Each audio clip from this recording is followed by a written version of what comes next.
बिस्मिल्लाहिर्रहमानिर्रहीम। इय्याक नअबुदु व इय्याक नस्तईन।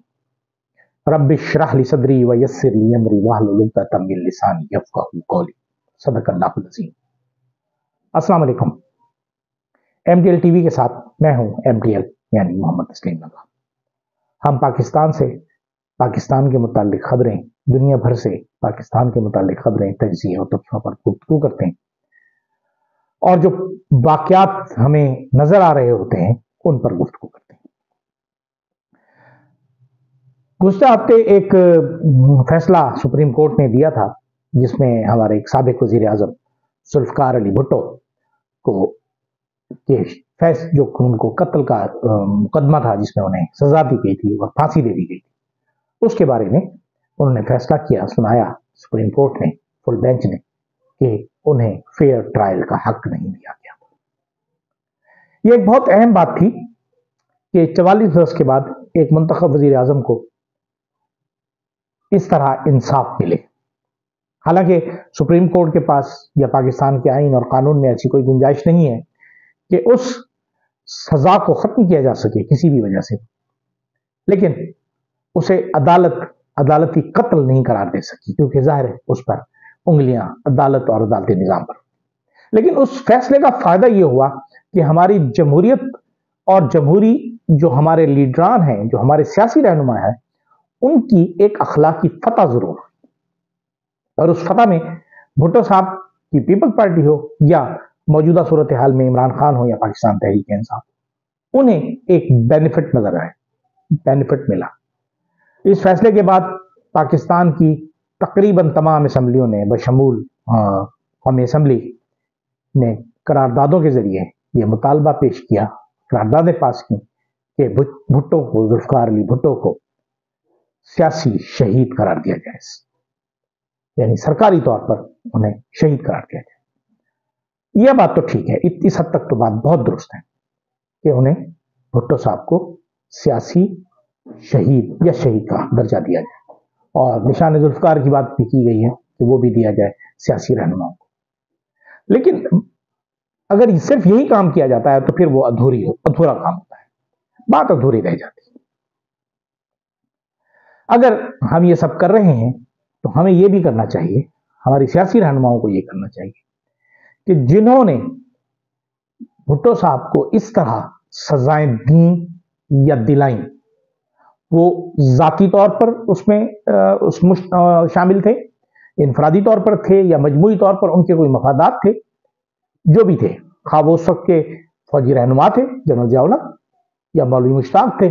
या जितने भी जजेस उसमें शामिल थे, उन तमाम को कौमी मुजरिम भी करार दिया जाए, क्योंकि उनके किए हुए इस अमल ने पाकिस्तान की सियासी तारीख को तबाह बर्बाद कर दिया। और वही सियासी तारीख अगर एक मरतबा ये सब हो जाएगा तो कम अज कम, अगर ये पहले किया जा चुका होता तो शायद जो पाकिस्तान तहरीक इंसाफ के चेयरमैन के साथ आजकल हो रहा है या हुआ माजी करीब में, जिस तरह उनको सजाएं सुनाई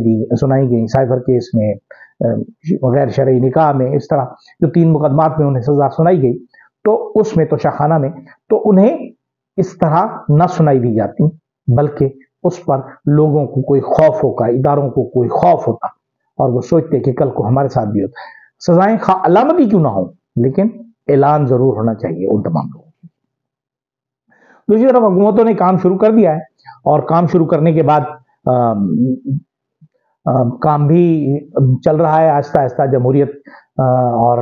लड़ाई भी चल रही है, और मखसूस नशिस्तों का फैसला भी हो गया। आज पेशावर हाई कोर्ट ने जो सुन्नी इत्तेहाद कौंसिल की जो दरख्वास्त थी उसे खारिज कर दिया, और अब उसमें 2 पॉइंट हैं, क्या उन्होंने उसे समझा या नहीं समझा, क्या वो जुरिस्डिक्शन का मसला था, लगता यही है, क्योंकि उसमें दौरान समाअत ये सवालात खासे उठाए गए थे कि क्या ये जुरिस्डिक्शन है पेशावर हाई कोर्ट की कि वो कौमी असम्बली और इस तरह इलेक्शन कमीशन के फैसलों को चैलेंज किया जा सके। तो बहरहाल उन्होंने आज खारिज कर दिया है, मुख्तसर फैसला सुना दिया है, तफसीली फैसला जारी होगा, जिसके बाद पाकिस्तान तहरीक इंसाफ ने यह ऐलान किया है कि वो इसे सुप्रीम कोर्ट में चैलेंज करने जा रहे हैं।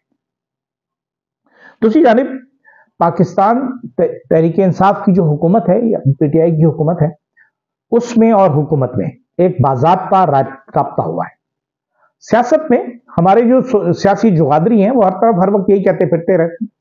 कि डायलॉग होना चाहिए, डायलॉग होना चाहिए, डायलॉग। जब डायलॉग होना शुरू होता है तो वो कहते हैं पीटीआई का यूटर्न शुरू हो गया, पीटीआई का यूटर्न शुरू हो गया। भाई आप कहाँ हैं, किस दुनिया में रहते हैं, क्या चाहते हैं, इस मुल्क को ठीक होने देना चाहते भी हैं या नहीं चाहते? अगर वो किसी बात पर अटक जाते हैं और अपना फैसला अटल सुनाते हैं कि हमने ये नहीं करना, तो आप कहते हैं ये तो रिजर्व पसंद है, ये तो बात ही नहीं करना चाहते, सियासी डायलॉग ही नहीं करना चाहते। और अगर कोई सियासी डायलॉग शुरू हो, वो किसी भी वजह से हो, तो आप कहते हैं ये पीटीआई ने यूटर्न ले लिया। बिल्कुल यूटर्न, अगर कोई यूटर्न मुल्क के मफाद के लिए है, पाकिस्तान के मफाद के लिए है, पाकिस्तानी कौम के मफाद के लिए, पाकिस्तान की वफाक के मफाद में है, तो वो होना चाहिए और जरूर होना चाहिए। ये अना नहीं है, हमारी जिद नहीं है। केपीके के जो अली मीन गडनापुर की कल मुलाकात हुई, वजीर आजम शहबाज शरीफ ने भी इसको सराहा कि जी हम जो आपके मसाइल हैं उन्हें हल करेंगे, और 1510 अरब रुपए जो उनके वाजिबात हैं, जो बिजली के खालिस मुनाफे से जो रॉयल्टी है वापदा की, उसमें उन्होंने देने हैं केपीके गवर्नमेंट को, तो वो मिलने चाहिए। बिल्कुल उनका हक है, वो मुनाफा उनका हक है। आज अब ये देखें कि जो हमारी जाती उमरा से वजीर आला हैं, वो हेलीकॉप्टर के जरिए तशरीफ ले जाती हैं वजीर आला सेक्रेटेरिएट, और जिसके लिए ये जब ये अपोजिशन में थे और इमरान खान हेलीकॉप्टर पे बनीगाला से आया करते थे तो बड़ा एतराज किया करते थे, और अब जब वो खुद वजीर आला बनी है तो अब वो हेलीकॉप्टर से अपने दफ्तर आती जाती हैं। के लिए जाहिर है उन्होंने वजह बनाई हुई है कि जी रोड ब्लॉक होते हैं, सड़कें होती हैं, ये होता है, वो होता है। हालांकि रोड तो बहुत अच्छे हैं लाहौर के, उसमें तो बिल्कुल भी नहीं होना चाहिए, लेकिन बहरहाल ये है, वो हेलीकॉप्टर से आ रही है। तो अब आप अपनी कॉल फेल का तजाद खत्म करें कि अगर कोई काम अच्छे में कोई दूसरी हुकूमत कर रही है, आपकी मुखालिफ हुकूमत कर रही है, खा वो पीटीआई क्यों ना हो, वो बेहतर है, तो उसे बेहतर होना चाहिए। अब एक तरफ हम मफाहमत की सियासत गुफ्तगू हो रही है, दूसरी तरफ आज असद कैसर साहब ने कहा है कि अगर मसला खराब हुआ, अगर हम राह रास्त पर ना आए, तो हम मज़ाहमती सियासत भी शुरू कर सकते हैं। दूसरी तरफ अगर हम ये देखें कि आज सेनेट के इंतखाबात हुए हैं, जिसमें से पाकिस्तान पीपल्स पार्टी ने सिंध के 2 सेनेटर्स की नशिस्तें खाली थी, दोनों नशिस्तें जीत ली हैं। कौमी असम्बली की एक नशिस्त थी जो यूसुफ रजा गिलानी की थी, तो उन्होंने इस्तीफा दिया था और कौमी असम्बली के मेंबर बने थे, वो दोबारा उन्हें दे दिया गया है, वो इलेक्शन जीत गए हैं। केपीके से अपना बलूचिस्तान के तीन सेनेटर्स आए हैं, जिनमें एक मुस्लिम लीग नून के हैं, एक ये यूआई के हैं और एक पाकिस्तान पीपल्स पार्टी के। इस तरह मौजूदा इंतखाबात जो ज़िमनी इंतखाबात सेनेट के हुए हैं, इसमें 4 नशिस्तें जो है वो जीती हैं पाकिस्तान पीपल्स पार्टी ने। एक छोटी सी खबर है कि जी इरसा के चेयरमैन जफर महमूद साहब को चेयरमैन लगाना था, उनका नोटिफिकेशन हो गया था, जिनका कल उन पर बहुत एतराज किया गया हुकूमत सिंध की जानिब से, और वज़ीर आला ने बहुत शदीद एतराज किया था। आज वो नोटिफिकेशन वापस हो गया। इस तरह अगर कौमी फैसले होने लगे तो बहुत बुरी बात है। अगर जफर साहब ने कोई किताब लिखी है और उसमें फवायद बताए हैं कालाबाग डैम के, तो मेरे ख्याल में आपको उसके जवाब में रद्द करने के लिए आपको किताब लिखनी चाहिए, ना कि आप ये कहें कि वो शख्स जो एक टेक्निकल आदमी है, हो सकता है पढ़ा लिखा है और ग्रेड 22 का सेक्रेटरी लेवल का अफसर है, तो उसके खिलाफ आप शुरू हो जाएं कि नहीं जी इसने चूंकि कालाबाग डैम का नाम लिया था, ये कालाबाग डैम की हिमायत की थी, लिहाजा हमें इसको चेयरमैन इरसा नहीं बनाना चाहिए, जो पानी की तकसीम का मुल्क के चारों सूबों के दरमियान जिम्मेदार होता है। हालांकि 3 असेंबलियों ने इसके खिलाफ करारदादें मंजूर की हुई हैं, सिंध, केपीके और बलूचिस्तान तो खैर बेचारा मारा गया खामखा में, क्योंकि उसके हिस्से का पानी तो सिंध ही पी जाता है। तो कभी हमारे वजीर आला साहब ने ये सोचा कि सिंध को उसके हिस्से का पानी कैसा दे, कब दे, कैसे दे, कितना दे, और चोरी ना करें। आज एक मजेदार खबर मैंने देखी है कि हमारे चीफ इलेक्शन कमिश्नर जो हैं, वो रूस में इंतखाबात का मुशाहिदा करने के लिए, जो इलेक्शन हो रहे हैं सदारती इलेक्शन, उनके मुशाहिदे के लिए रूस चले गए। क्या कहने,